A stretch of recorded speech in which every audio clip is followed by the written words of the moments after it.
Well, welcome back to a very different looking 5 minutes at the Frat House with Frat House Mike and Sidekick. And different, well, the first thing that's different here is obviously Sidekick's not on set with us. No, Sidekick, you're coming to us from your hometown there in St. Louis. How many miles away are you from us? What is that, about 750, 800, I think. How many? 750 to 800, I think it is. Oh, is that all it is? Okay, I thought it was more than that. All right. Well, it's about a 14, 15-hour drive. Yeah, right. We've done it. We've done that one. Yes, we have. But the beauty of technology, Sidekick, you're joining us via Skype.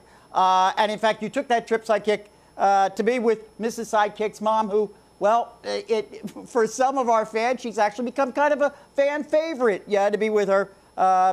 Little hospital visit, I understand, huh? Yep. Everything's good? We had a little surgery yesterday, so she came home today. She's doing well. All right. So. All right. Well, listen, let her know from all of us here at the Frat House that we wish the best to Mrs. Sidekick's mom. And listen, we appreciate nonetheless that you're making it on the show despite the fact you're 700-800 miles away from us. Once again, proving to all of you out there that we are the most consistent internet-based sports talk shows as we embark here on our 91st straight week. And make no mistake, we have not missed a show yet. We let nothing get in the way, all right? He's even sitting there in the middle of potential tornado warnings. Yep, we've got tornado warnings here in St. Louis. What do you say, Sidekick? We kick it off by going down and taking a look at the Coca-Cola 600. That was run this past Sunday evening down at Charlotte Motor Speedway.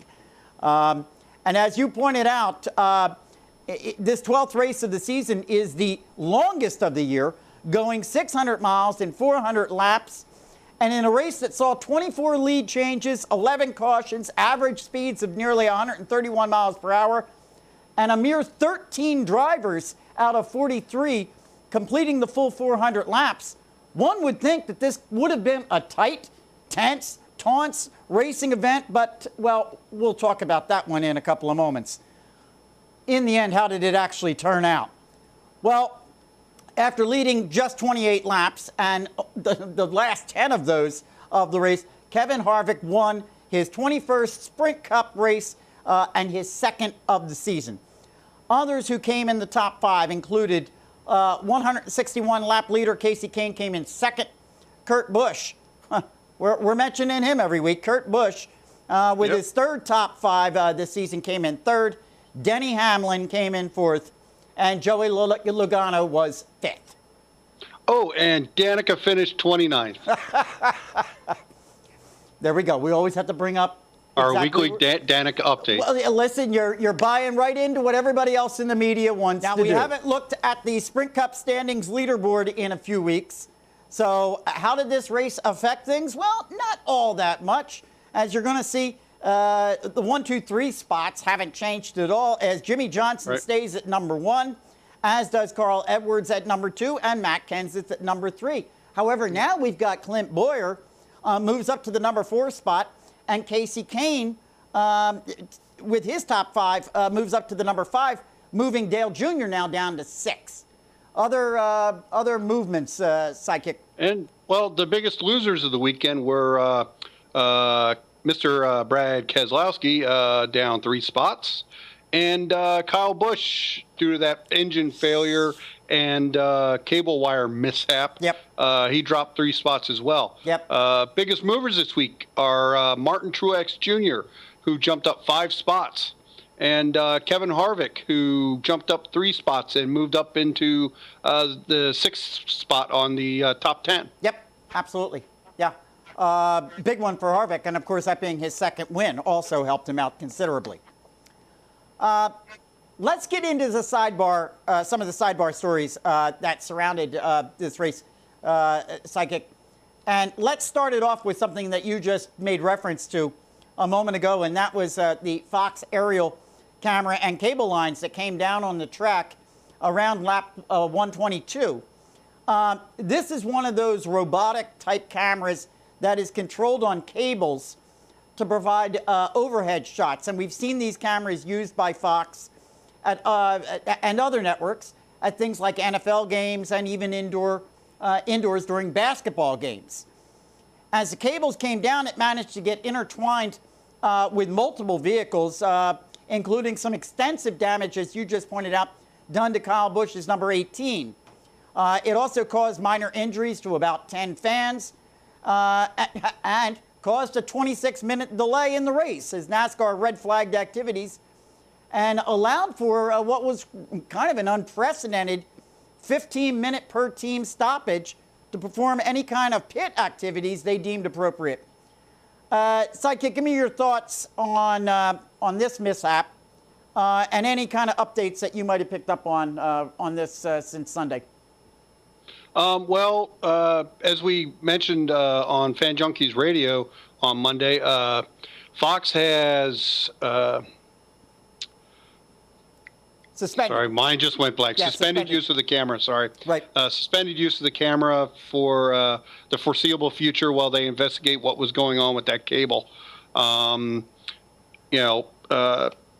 teams were given the 15 minutes to work on their cars. Kyle Busch, Mark Martin were the most heavily damaged. Right. NASCAR did inspect every vehicle that was on the track for damage, and then consulted with the teams to decide what they were going to do as far as this unprecedented 15 minutes where you were allowed to work on the car, which I think was a good thing.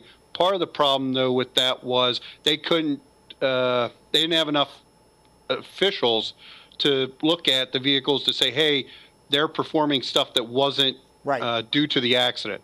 Right. So you kind of had 15 minutes to work on your vehicle, and that helped out some people that had very minimal damage on their vehicles. Sure. So, but unfortunately, it's one of those fluke things. It's like Montoya hitting the jet dryer last year. You probably won't see this in another 500 races where a cable fails like this. So it kind of, from a fantasy perspective, really hurt a lot of our teams.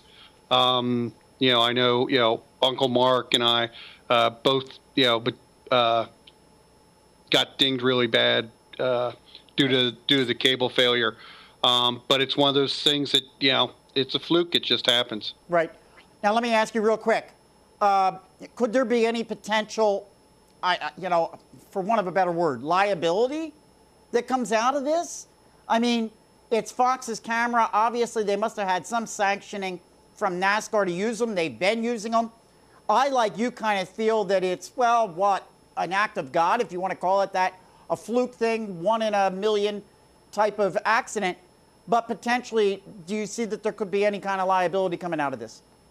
Well, I think that depends on the investigation that's done and what eventually comes out of that investigation. I'm sure, some people, some folks may try some sort of lawsuit. But I think that, the tracks, it's kind of while you don't sign a waiver, it's kind of, understood that, you're at your own risk at the track. Okay, now you're talking about the fans.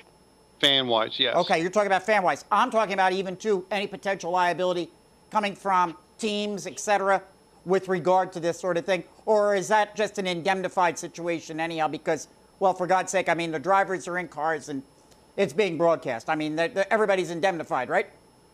Right. Yeah, I don't know if there's any recourse for any of the teams in this, unfortunately, from a fan's perspective, the fact that, Kurt Busch was running so well, he was leading the race when that happened, him and Mark Martin. And, it kind of dashes your hopes as a fan, and you kind of get a little pissed off about it, know? Sure. But there really is, what's the odds of, a cable, it's almost like something out of a Final Destination movie or something, Fox concludes their NASCAR broadcast coverage following this coming week, ironically enough. And then it's picked up by TNT, ESPN, and ABC as we progress through the season. Do you think any of these other networks will suspend the use of the robotic drone-type cameras as well? Or do you think that they're going to say, hey, that's Fox's problem. Don't worry about our equipment. We're going to be good. I don't see. Now, the story I read was reported on NASCAR.com about the suspension of the camera. And I'm not 100% sure if that's going to be NASCAR policy or if that's Fox policy. It was kind of unclear in the report. I would gather to say that if they are used, it's under more scrutiny. But you may not see them. So, and unfortunately, we're going to TNT broadcasting. You remember the debacle that was last year with all the commercials that were run. So I kind of miss when Fox stops their broadcasting. I couldn't agree with you more. Listen, another conversation point I wanted to bring up, Sidekick, was that I took in both the Indianapolis 500 and the Coca-Cola 600 on Sunday. And the Indy 500 was quite exciting, perhaps with the exception of the final lap that was run under caution. You know, frankly, I think Indy needs to fix that sort of problem. But in the Indy 500, we saw 14 leaders and a record-setting 68 lead changes. Contrary, over in NASCAR, we had 6 of the race's 11 cautions coming in the final 100 laps, which was the last quarter of the race. Even Uncle Mark commented on this race on our Frat House Sports Facebook page, and, well, we don't have the graphics, but look, I've just made an executive decision. I'm making his comment our Frat House Sports Facebook post of the week, where he wrote, last night's race was completely upside down. Instead of the last 50 laps being the most exciting and competitive, they turned out to be laborious and tedious, almost to boring. Victory came at relief rather than reward for me as a fan. Conversely, at midpoint of the event, the action was fast and clean. At the end, I was simply exhausted by flags, wrecks, and restarts. Sidekick, was this race just a blip of tedium, as Mark pointed out, or is it just too long? This one going 4 hours and 36 minutes. Well, you know, like we said, this is the longest race of the season. Thankfully, we only have one 600-mile race. So the race in itself, you know, being 600 miles, is a long race to sit and have to watch. As I pointed out on last week's show when we were talking about the fantasy, you have attrition creep in once you hit over that 500 mark. Like you saw Kyle Busch's motor blow. You'll have transmissions and different things break. And that kind of leads into, within that last 100 miles, some of those cautions and things like that. So it does kind of drag out. I mean, if you look at every NASCAR race, the last part of the race always kind of drags out anyway because you have all the cautions. That's when you have your wrecks, and stuff like that. Some races are a little more exciting as far as the racing and lead changes and who's trying to get up front, things like that. Then you throw in the wrecks and the cautions. And then other times you have, like we saw at the All-Star race, where Jimmy Johnson just took off after that last segment and didn't look back. And it was, at that point, it was boring and academic. Yeah, well, right. You're right. So it can go both ways. It can go both ways. Right. And some races are more exciting than other races. And if you take one race from year to year, you'll see differences. Sometimes there's somebody that's just dominant and just runs away with the race, and it becomes boring.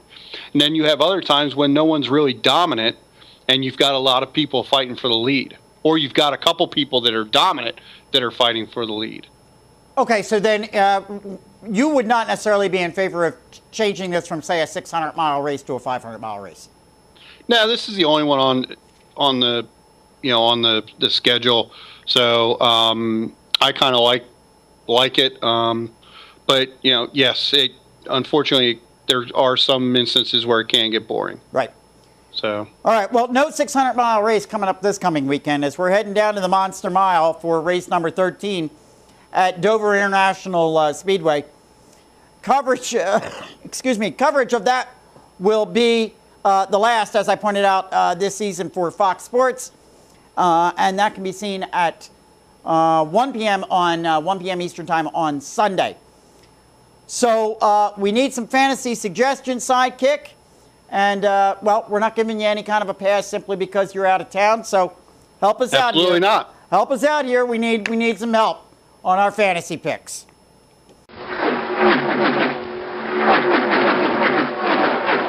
All right, we're going to the Monster Mile after that wacky race we had up there in Charlotte last week. So we're going down to Dover to the mile track. We're going to go short tracking. This is actually a kind of neat track I like to go to. That aside, let's get to the picks.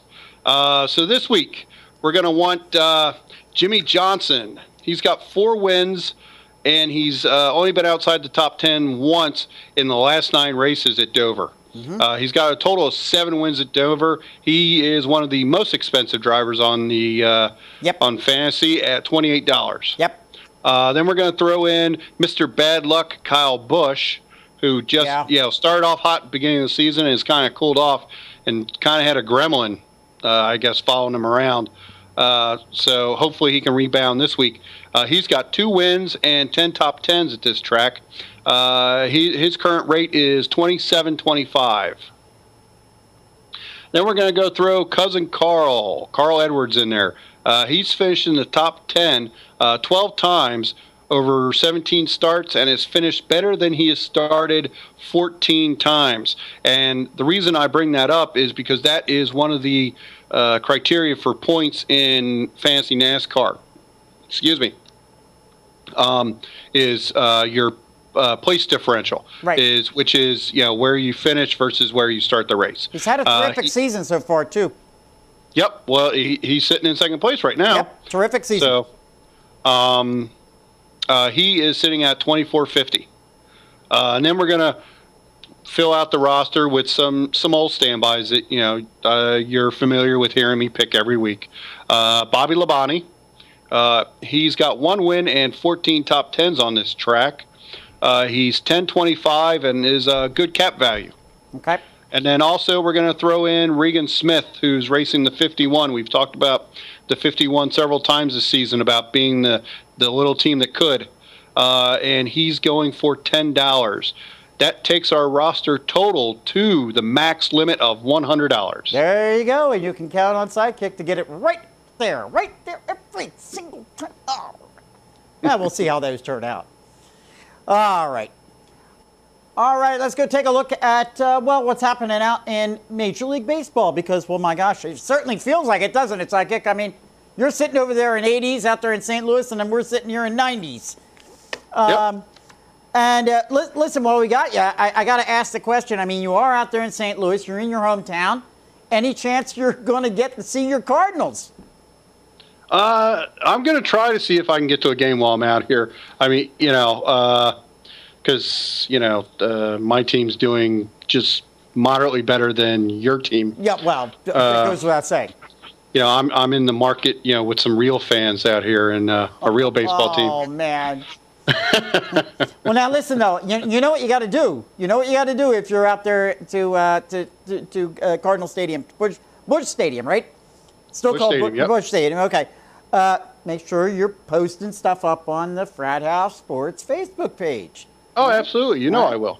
And keep us informed about what's happening if you're able to get to one. But let me tell. Go ahead. We've got the Royals are finishing up a 4-game trip here. Yes. Tonight, and then we've got the San Francisco Giants coming in next week. Along with the Arizona D-Bags. Yep, and we're going to talk a little bit about that Cinderella Cardinals team coming, or a Royals team coming up here in my notes in a couple of moments in some of my stories that are coming up.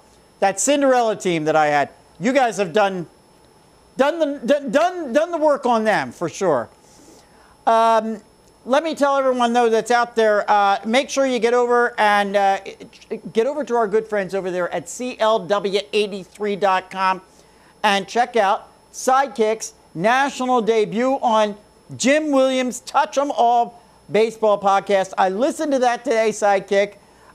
Terrific job you did there. I heard it today while I was putting all the notes together for today's show. Everybody else, you got to get out there. Make sure you give it a listen. CLW83.com. Go ahead. Had them guys in stitches. Yeah, you did. You certainly did. The Cocoa Crisp Chia Pet head that they didn't believe me. Which goes all the way back to a goofy story that we brought right here on 5 Minutes of the Frat House last year. Great stuff. I love the way you tied that all together. Good job. Listen, in the meantime, though, let's get around real quick and we'll take a look at the Major League Baseball division leaders as they stand right now.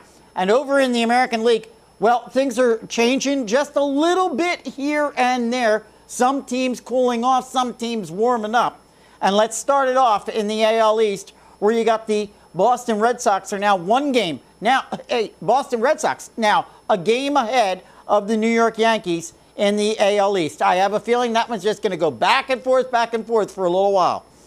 In the Central, it's now the Detroit Tigers a game and a half in front of the cooling Cleveland Indians. Wasn't it just 10 days ago, 2 weeks ago, Sidekick, we were talking about the Cleveland Indians being one of the hottest teams in baseball.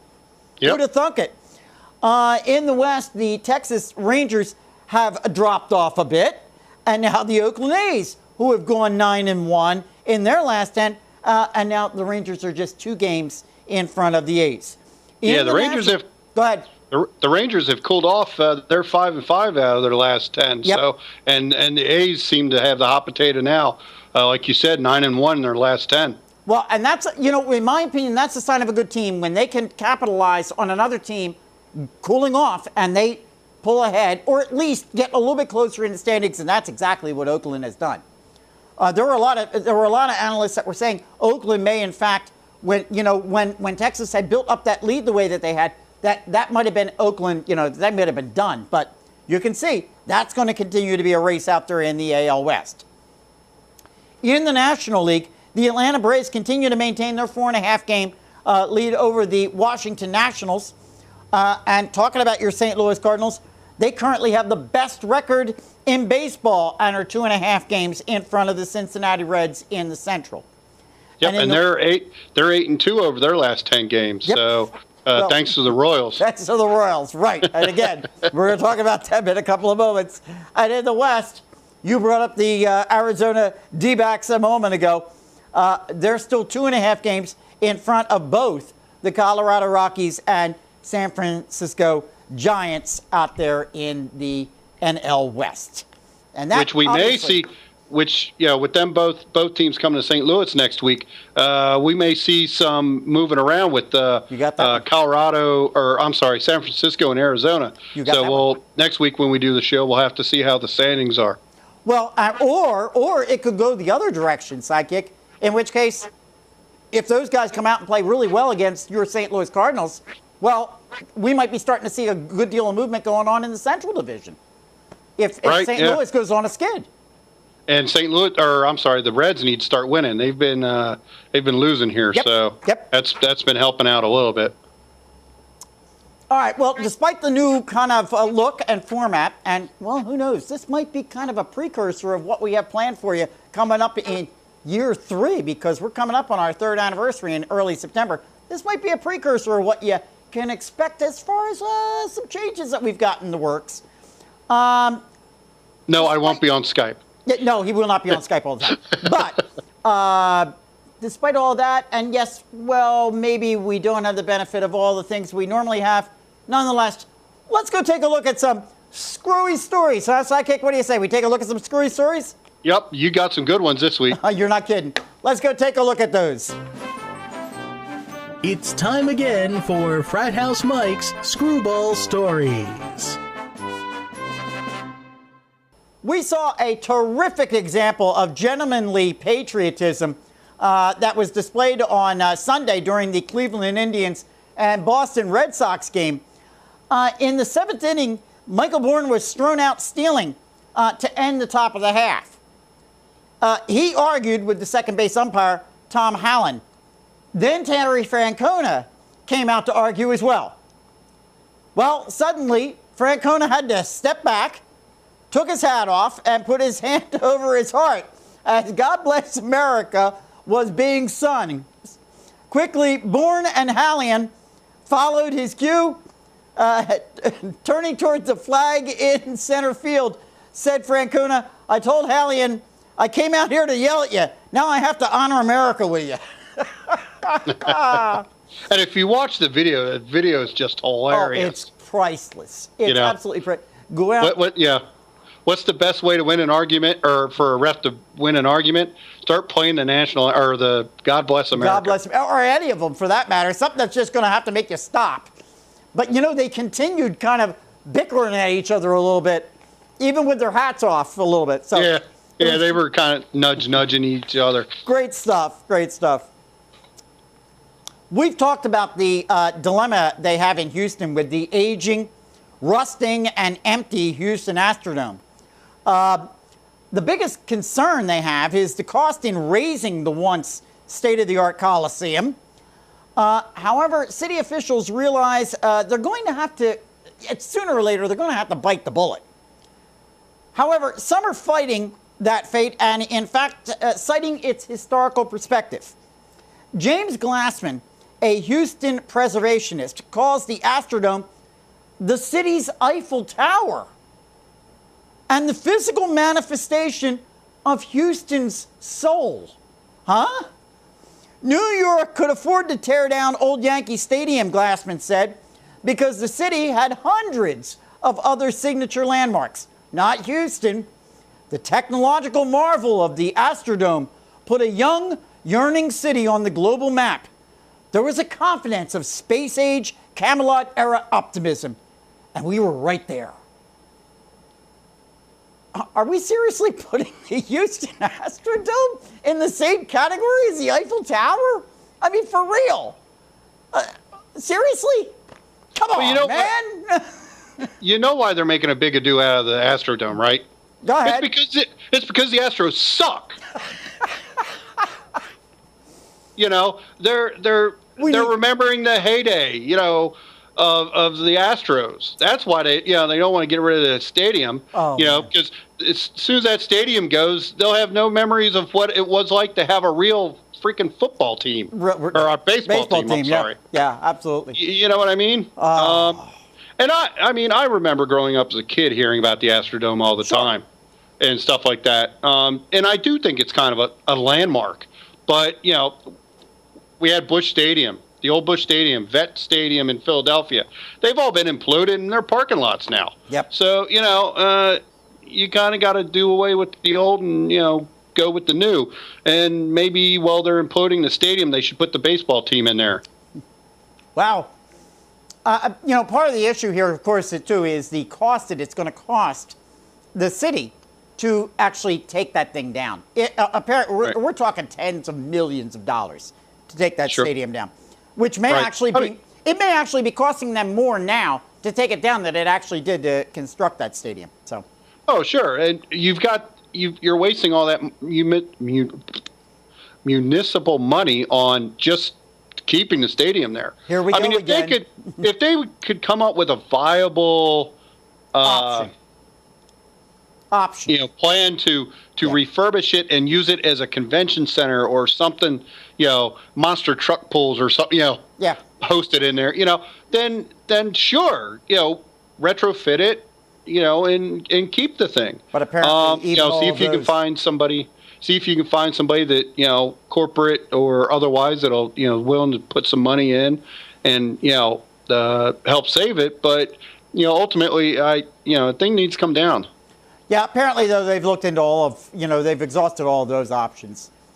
The costs involved in apparently bringing this thing up to code even would be astronomical. So I think it's just we've got to see its day where it comes to the ground. Yep. And stay tuned to 5 Minutes at the Frat House. As soon as they implode that thing, we'll post the video. You got that one right. Frat House Sports over on Facebook. There you go. Rookie Minnesota Twins outfielder Chris Colabello got his first major league hit the other evening. Congrats to him. But you got to wonder whether the hit actually should count, since Colabello inadvertently wore the wrong Twins jersey. Colabello wore the dark blue jersey that read Twins across the front, while the rest of his teammates, and when I say the rest, I mean all of them, were wearing the Minnesota dark blue jerseys. This brings a couple of questions to mind, Sidekick. and I'm going to pose them to you. I'm going to pose them to you in this order. Number one, are there just too damn many alternate jerseys in Major League sports all the way around? That's number one. Number two, is this more the fault of the equipment manager than Colabello? Number three, was this a rookie prank? I mean, one of his teammates didn't notice he was wearing the wrong jersey and would have said something to him? And number four, in a league where just yesterday, actually, Major League Baseball banned a pair of cleats worn by Orioles outfielder Adam Jones for being out of uniform, should the Twins be fined? What do you make of all this? They're handing out fines for that kind of thing, and I think it was a rookie prank, probably. The equipment manager may have been in it. So interesting point. Interesting point. It was kind of funny though, and you can see the picture right there. All righty. I promised you a Kansas City Royals story. No Miami Marlins story this week, but we will go with a Kansas City Royals story. My Cinderella team for the year. The Kansas City Royals have found their way back to mediocrity, now sitting in the basement of the AL Central with a 21-29 record. But outside of Kansas City proper, I would bet not too many people could possibly even name the Royals manager. Well, maybe not even inside of Kansas City proper. As we saw the other day, Royals manager Ned Yost decided spontaneously to stop by the Kansas City Chiefs practice facility during their OTAs. Wanted to introduce himself to new head coach Andy Reid. While jogging, Yost said he thought about dropping by the Chiefs office to say hi to Andy Reid when he noticed helmeted players. I stopped to see what was going on, Yost said, and boom, here came security. I almost got arrested for taking a peek at the Chiefs doing their minicamp. They surrounded me with security. I'm not going to sell any secrets. They were fine once they figured out who I was. Question for his sidekick: is anybody in Kansas City going to know who Ned Yost is much longer? I guess not. I mean, take a look at where they've gone at this point. I mean, frankly, I thought Yep. that. But, and selling secrets from Andy Reid, is that a big deal? Huh? Really? A word of advice next time for Mr. Yost. Bring a ham sandwich. Oh, there you go. Bingo. Boom, boom. Wish we had the sound drops tonight. I know. Alrighty, Sidekick, the NBA is coming down to the conference finals at this point. I mean, we're nearing the end as we can see it. And in fact, we even already know who one of the contenders will be. So this is your time to shine, baby. Bring us the NBA update, huh? All right, NBA update. Well, in the West, we had the San Antonio Spurs up against the Memphis Grizzlies. And as we know now, the Spurs have dispatched of the Cinderella Memphis Grizzlies. 4-0, swept them out. They now await the winner of the East, Miami Heat and the Indiana Pacers, who are tied at 2-2.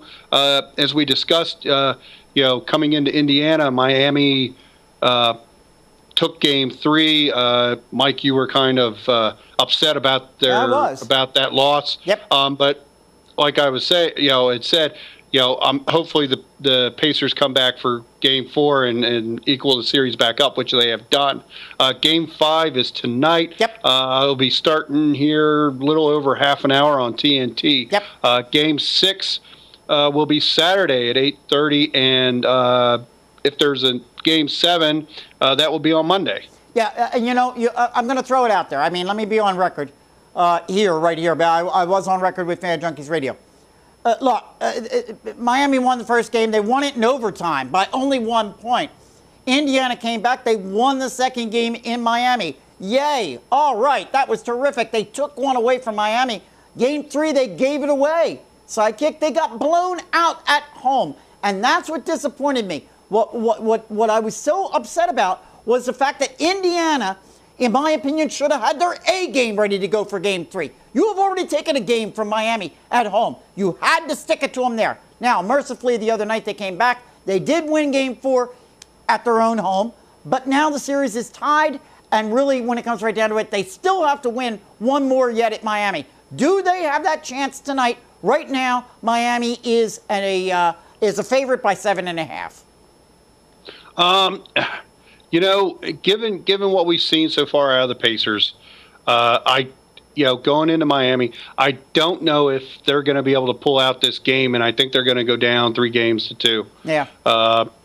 I just don't think they have all the energy to keep up with the Heat, and that's why we're kind of seeing it. We saw, game one, they played a really close game, went to overtime. They were able to get game two, right. And then kind of fell on their face in game three. And that's when we started questioning, do they have what it takes to beat the Heat? Right. They came back in game four, though, and, as we said, it was funny because they're at home, but yet we're talking about can they steal a game four from Miami, which they were able to do. I think they are going to be the stiffest competition for the Heat so far in the playoffs. Yep. I'd like to see them go on. I want to see the Heat out, but I don't know if they can keep up with the physicality and everything of the Heat. Yeah. Now, one thing that helped them pick up Game 4 was the fact that LeBron fouled out. Yeah, well, there's been a lot of controversy about that, but go ahead. So, I'm just, and so he wasn't available the last couple minutes. So, maybe that's a game plan now for the Pacers. Try to get LeBron in foul trouble and get him out of the game so that it's a little bit easier for them. Well, there's no doubt about it that Indiana is playing them tougher defensively than I think they have seen so far in this playoffs. I would agree with you. I do not think that Indiana has enough to beat them. I'm hoping for it, but I don't think it. But we already know it's definitely going to a Game 6, and we'll see how it goes from there. All right, there you have it. That's our show for this week. Hey, keep this in mind, folks. It's a very different look, as I pointed out. It might be a precursor of something yet to come as we move closer and closer to episode number, I guess it would be, 105, which will be the beginning of our third year, as we've got a lot of things in store for changes coming for this. We'll call it for right now, 5 minutes at the Frat House. In the meantime, let me remind you all, please, make sure you get out and be following fanjunkies.net. Get over there. It's where sports meets social networking. All right. Get over there, fanjunkies.net. And also, please be following Jonathan Regis and myself over on Fan Junkies Radio on Blog Talk Radio, Monday, Wednesday, Friday at 12 noon Eastern Time. Our buddies up in Boston, Scott and John, are going live tonight at 8 p.m. Eastern Time. And I plan on getting right off of here, jumping over there, and giving them a call. I'm going to do it. I'm going to give them a call just to say, hey, congratulations, guys, you're going live. Sports Blogger Radio over there. And, of course, then we rebroadcast on Frat House Saturday. And you jumped in with me on that one last week. I appreciate that. Thanks, Sidekick. Yep. I had mentioned CLW83 before. Make sure, CLW83.com, make sure you get over and check out Sidekick on Jim Williams. Touch them all. Thank you guys down there, Carl and Jim Williams. And, of course, last but not least, FratHouseSports.net, our own website. All right. There you have it. When we come back to you next week, believe it or not, we will be in early June. And so, therefore, there's one more thing I need you to do before we get to that point, and you know what that is. You got to keep us real, you got to keep us live, and you got to keep us going. We'll see you then. Take care. And Ryan Hunter-Ray is off and running. He's got Kanan behind him on the inside as Marco Andretti trying to make a move from fourth. 197 laps complete at the line. 3 wide. Munoz on the outside. Kanan on the inside. Who will make the pass? Stick. It's going to be Kanan. Jake Query, TK out in front on lap 197 at the Speedway. Kanan was going all or nothing. Restart, and he gets, there's a yellow, and it's because of one of the target cars.